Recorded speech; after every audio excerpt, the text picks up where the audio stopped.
Welcome back to Final Sentence, where we continue our journey through the real-life stories behind every execution carried out during the Biden presidency.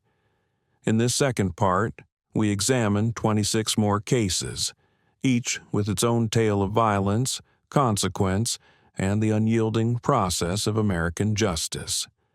From last meals to final words, we uncover the personal, legal, and often tragic circumstances that led these men and women to the execution chamber. These are stories that force us to think about the meaning of punishment, forgiveness, and redemption. We invite you to watch, reflect, and share your thoughts in the comments. Now, let's continue with cases 27 to 52. Richard Fairchild.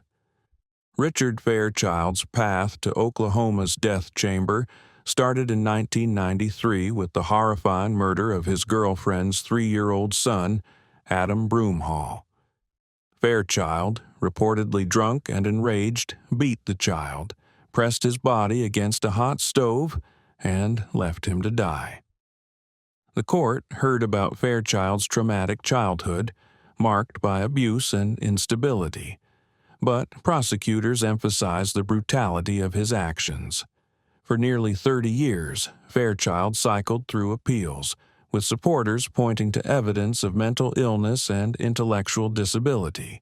But the courts were unmoved. His final meal was simple: 2 cheeseburgers, fries, and a root beer. Before the lethal injection, Richard spoke with regret, apologizing to Adam's family and asking for forgiveness. His case remains a grim example of cycles of violence repeating through generations. At 63, Richard Fairchild's execution brought an end to a case that had haunted Oklahoma for decades, leaving behind painful memories and a debate about mental health and accountability in the justice system. Kevin Johnson. Kevin Johnson's case is woven with tragedy and anger.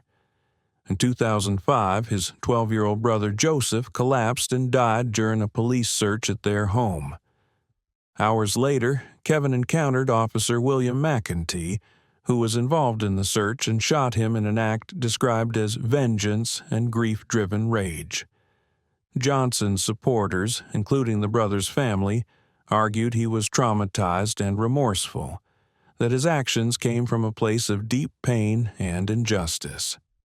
The prosecution, however, depicted a calculated, cold-blooded killing of a public servant.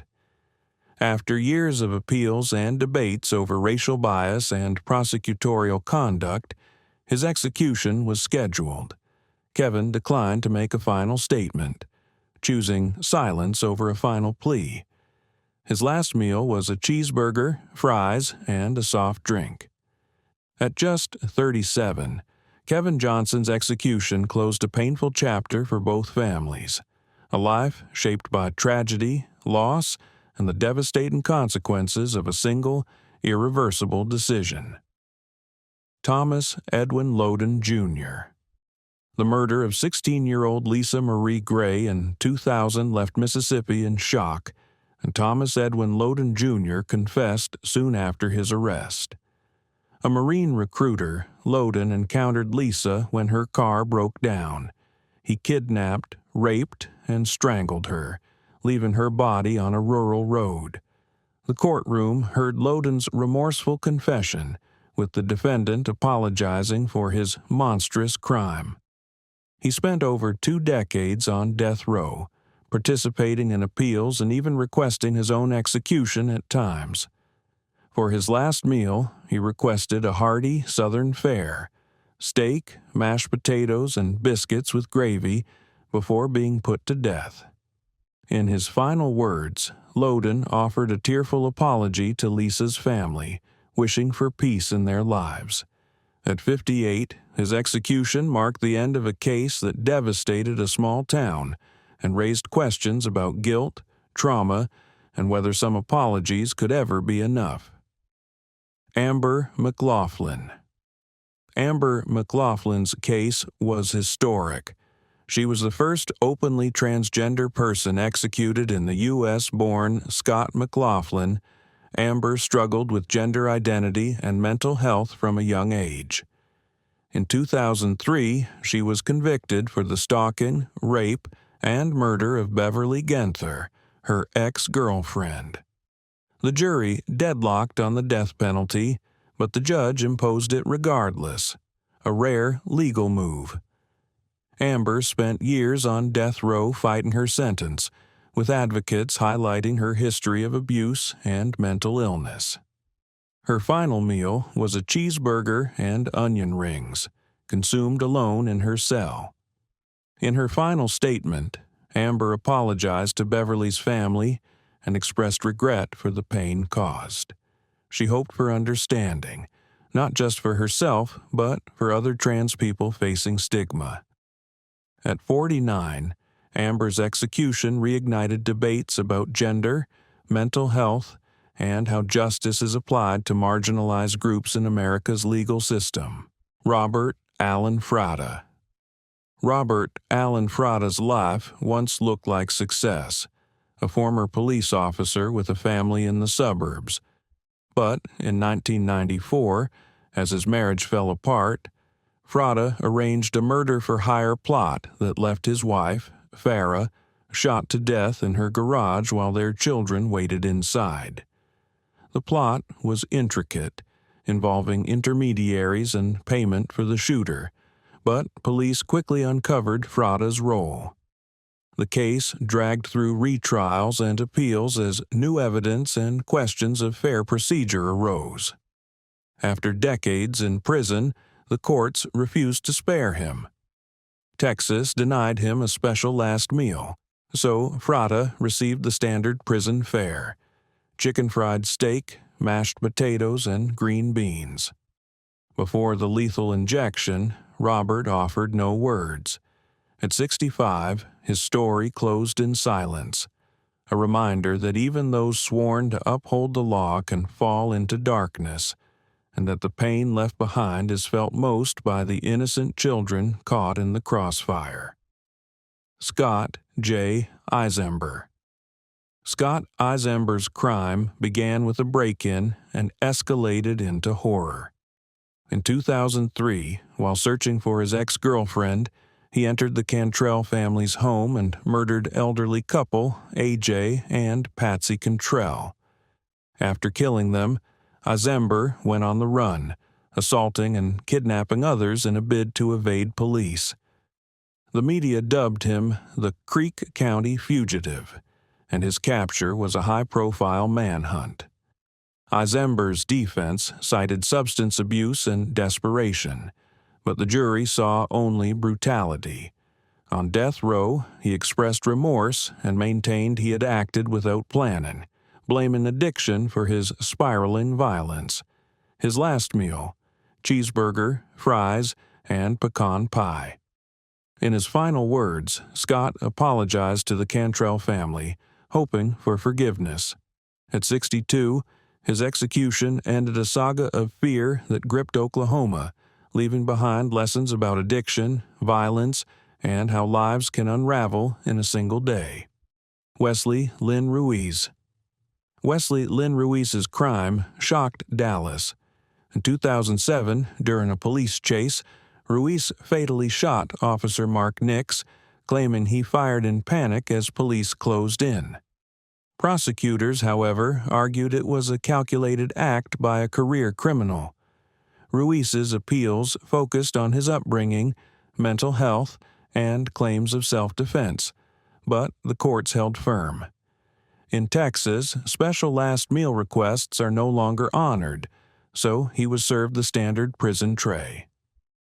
During his final moments, Ruiz turned to Officer Nix's family, apologizing for his actions and expressing hope that they could find peace. At 43, Ruiz was executed by lethal injection. His death highlighted the risks officers face daily and sparked renewed debates about mental illness, justice, and the right to redemption. The case left both families scarred, another chapter in Texas's long history of high-profile executions. Leonard S. Taylor. Leonard S. Taylor's conviction for the 2004 murder of his girlfriend, Angela Rowe, and her 3 children remains controversial. Taylor insisted he was out of state when the crime occurred, but the jury found otherwise, relying on forensic evidence and conflicting witness accounts. Throughout his time on death row, Taylor vocally proclaimed his innocence and called attention to possible errors in the investigation. As execution day neared, activists and innocence groups rallied for a stay, but the courts pressed ahead. His last meal included fried chicken, fries, and a milkshake, a rare indulgence in a place marked by deprivation. In his final words, Leonard again declared his innocence, asking the public to keep fighting for justice. At 58, Taylor's execution raised questions about wrongful conviction, the power of evidence, and the irreversible nature of capital punishment. John L. Ballantyne. John L. Ballantyne's crime was the 1998 triple homicide of 3 teenage boys in Amarillo, Texas. The motive, an ongoing feud and allegations of racism. Ballantyne's trial was marred by claims of ineffective counsel and racial bias in jury selection. For years, legal groups fought for a new trial, highlighting errors and prejudice. Still, Texas moved forward. Ballantyne's last meal was a hamburger and fries. Before the lethal injection, he turned to the victims' families, apologized, and asked for forgiveness. He expressed regret for his actions, but also sorrow for not getting a fair chance in court. At 54, John's life ended on the gurney, leaving behind the persistent question, does the justice system give everyone an equal shot at redemption, or do some carry the weight of past injustices until their very last breath? Donald Dilbeck. Donald Dilbeck's criminal life began early, including the murder of a sheriff's deputy at age 15. In 1990, while serving a life sentence, he escaped and stabbed Faye Van to death during a carjacking. Dilbeck's execution came after decades of legal battles, with lawyers arguing his brain was damaged from fetal alcohol syndrome and childhood abuse. The state saw him as a violent repeat offender who showed little remorse. Dilbeck's final meal was extravagant by prison standards: fried shrimp, mushrooms, onion rings, butter pecan ice cream, and a chocolate bar. When asked for his last words, he blamed his mother's drinking for his life's path, then cursed at Governor Ron DeSantis. At 59, Dilbeck was executed in Florida. His story, a controversial chapter in the debate about the link between childhood trauma and adult crime, and whether there's ever true accountability for life gone wrong. Gary Green. Gary Green's story is a tragedy fueled by mental illness, heartbreak, and violence. In 2009, devastated by his wife's request for a divorce, Green murdered her and stabbed her 6-year-old daughter, sparing 2 other children who survived the attack. Green's defense pointed to his diagnosed psychosis and delusional thinking, suggesting he was not in his right mind. However, the jury found him competent and fully responsible for his actions.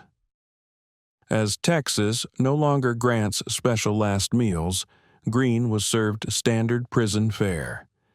In his last words, Gary Green turned to the families, apologized, and spoke about forgiveness, saying he hoped God would grant peace to everyone involved. At 51, Green's execution was a somber moment for all who witnessed it, serving as a stark reminder of how untreated mental illness can escalate into unimaginable violence, with consequences that ripple for generations. Arthur Brown, Jr. Arthur Brown, Jr. was convicted for a quadruple homicide during a 1992 Houston drug robbery. He maintained his innocence for years, claiming mistaken identity and faulty witness testimony. Brown's appeals cited evidence that he was not at the crime scene and raised questions about prosecutorial misconduct. Still, courts rejected his petitions. On his final day, Brown was served a burger and fries. No special requests allowed in Texas. Before execution, he proclaimed, "I did not kill those people," and insisted he was at peace with his fate. At 52, Arthur Brown Jr. died by lethal injection. His story is another in a long line of Texas executions, raising doubts about the reliability of convictions and the ultimate cost of getting justice wrong. Even in his last moments, he left the world questioning if the truth had truly come out. Louis Gaskin. Louis Gaskin, infamously known as the Ninja Killer, committed a pair of brutal murders in 1989 while dressed in black and armed with a rifle. He shot and killed Robert and Georgette Sturmfels, then attempted another double homicide the same night. Gaskin's own confessions sealed his fate, as he described the killings in chilling detail. Defense lawyers pointed to his lifelong struggle with mental illness, but the severity of the crime and his apparent lack of remorse led to a death sentence. For his final meal, he requested BBQ pork ribs, pork and turkey neck, shrimp, French fries, and water. In his last words, Gaskin admitted guilt and apologized to the victims' families, asking for forgiveness. At 56, Gaskin's execution closed one of Florida's most sensational murder cases, remembered for its violence and a lasting impact on the community and families involved. Darrell Brian Barwick.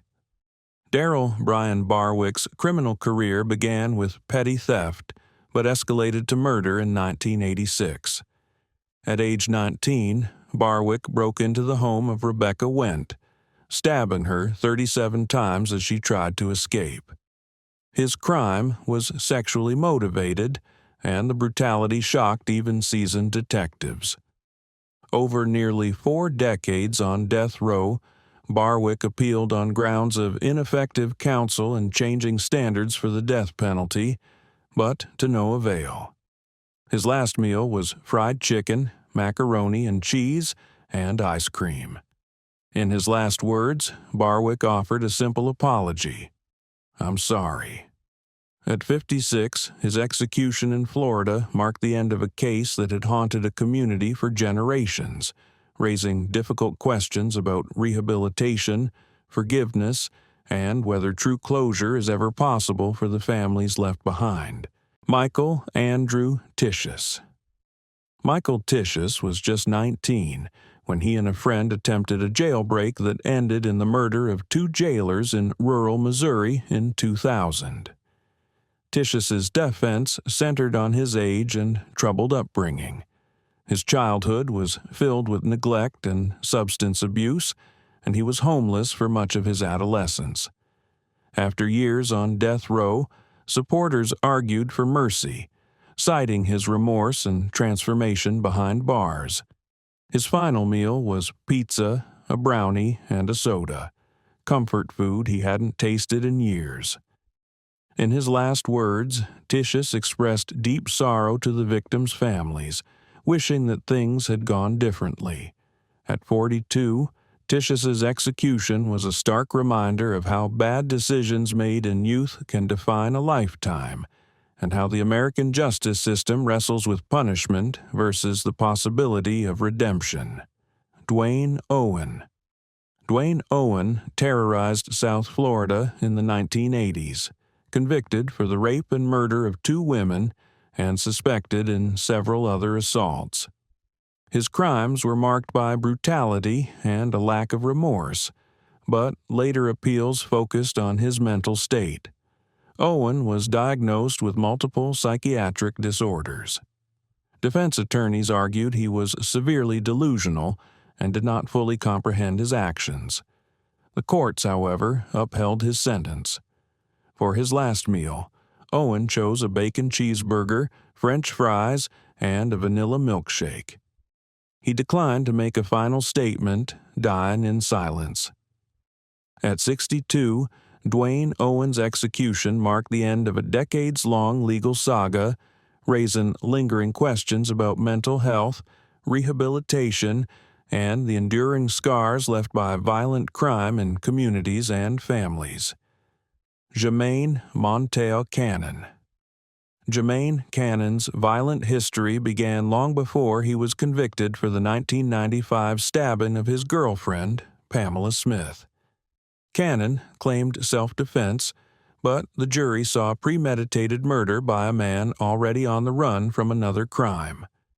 Throughout his years on death row, Cannon and his attorneys claimed innocence and pointed to flaws in the investigation. In the weeks before his execution, he pleaded for clemency, saying the justice system had failed him. For his final meal, Cannon requested a cheeseburger and fries, a small comfort. In his last words, he continued to protest his innocence, calling for justice to be served elsewhere. At 51, Cannon's death left behind as many questions as answers, and his name became another chapter in the ongoing debate about fairness in Oklahoma's justice system. James Edward Barber. James Barber's life ended in the Alabama death chamber after years of appeals for the 2001 murder of 75-year-old Dorothy Epps.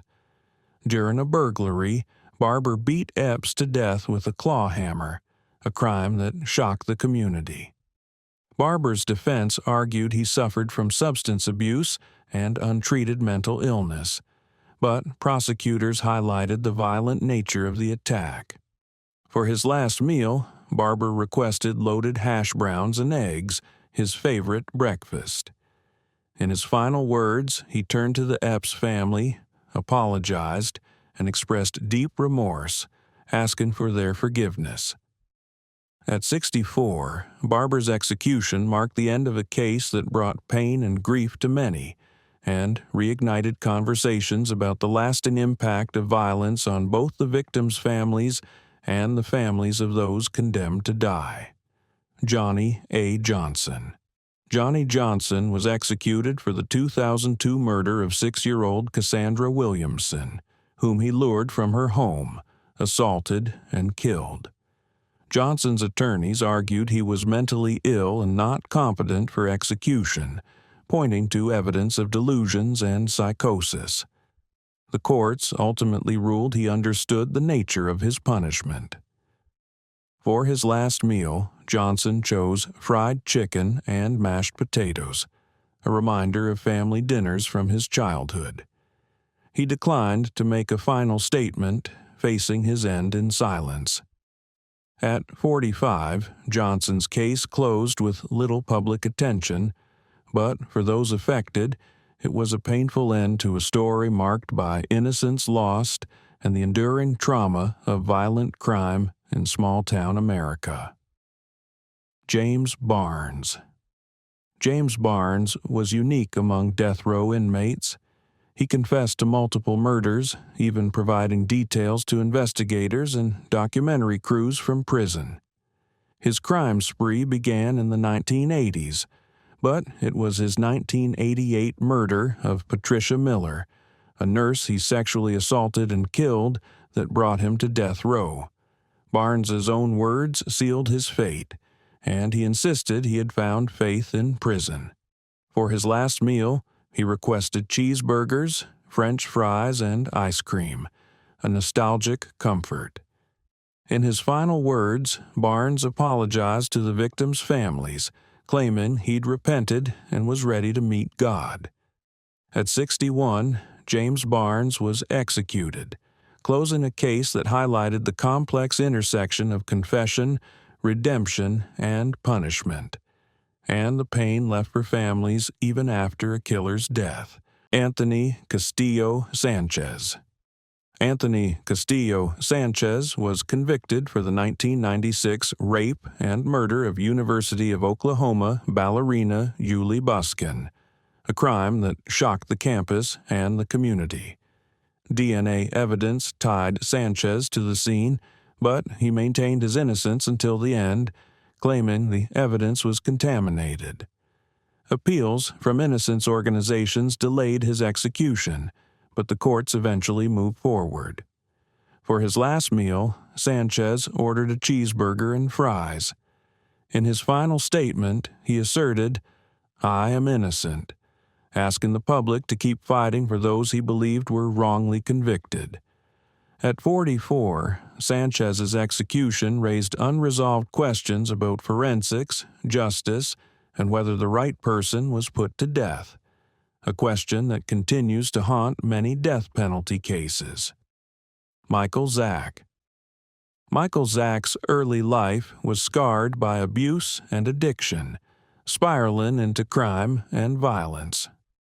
In 1996, Zack murdered Ravone Smith after a night of drinking, a crime marked by brutality and senselessness. He was also linked to another murder in Escambia County.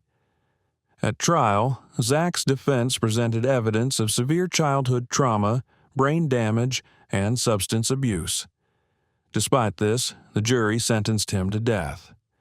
For his last meal, Zack chose fried chicken, French fries, and ice cream. In his last words, he expressed remorse, apologized to the victims' families, and hoped for forgiveness. At 54, Zack's execution ended a story of pain, both caused and suffered, and left lingering questions about the possibility of redemption for those who begin life with so little hope. Jedediah Murphy. Jedediah. Murphy's crime was the carjacking and murder of Bertie Lee Cunningham in 2000, an act of desperation driven by addiction and mental illness. Murphy confessed, showing remorse and seeking forgiveness from the victim's family. His appeals focused on his mental health and questions about the fairness of his trial. Texas served him the standard prison meal. No special requests. In his last words, Murphy asked for forgiveness and spoke about seeing his mother in heaven. At 48, his life ended by lethal injection, and his case became a reminder that many on death row are haunted by addiction, mental illness, and regret, a combination that leaves only tragedy in its wake. Brent Ray Brewer. Brent Ray Brewer was sentenced to death for the 1990 robbery and murder of Robert Lamoureux in Amarillo, Texas. Questions arose about the adequacy of his legal defense, and mental health experts argued he was incapable of fully understanding his crime. Nevertheless, the courts denied further appeals. Brewer's final meal was 2 fried chicken sandwiches and a Coke, a rare moment of choice in a life defined by confinement. In his last words, he expressed love for his family and apologized to the victims' relatives, saying he wished he could undo the pain he caused. At 53, Brewer's death left behind questions about the effectiveness of representation for the poor and mentally ill on death row, and whether the ultimate punishment should ever be final when so many doubts remain. David Santiago Renteria. David Santiago Renteria's crime, a 2001 kidnapping and murder of 5-year-old Alexandra Flores, was one of Texas's most disturbing in decades. The community was shaken by the brutality, and calls for swift justice followed. Renteria always claimed innocence, but overwhelming evidence led to his conviction. His last meal was cheeseburgers, fries, and soda, the comfort food of a past life. He declined to make a final statement. At 53, Renteria's execution brought closure for some and reignited debate for others about whether true justice was served and whether the state can ever truly heal from the loss of a child so young. Casey A. McWhorter. At only 17, Casey McWhorter was convicted of murdering Edward Williams during a robbery plotted with friends.